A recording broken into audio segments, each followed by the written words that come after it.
So we're just really happy to be here with the Ambani family and to celebrate this wonderful evening, and really looking forward to what they have to present and share with the rest of the world. They always do things so immaculately, so perfectly. So more than happy to celebrate here with the family. How important and impactful do you think that this cultural centre will be for kids in the arts and just being able to, experience this?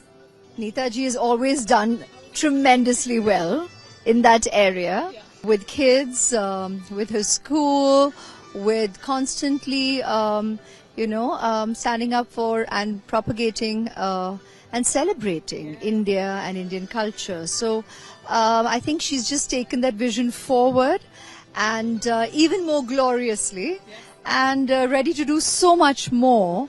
I think that's perfect for today, to kind of get the children more and more involved and more aware, more educated, enhance their knowledge and their awareness about India, and take pride in being Indian like we all do and we always have, throughout our lives. So I think it's great to take that vision forward. You are a stunning woman.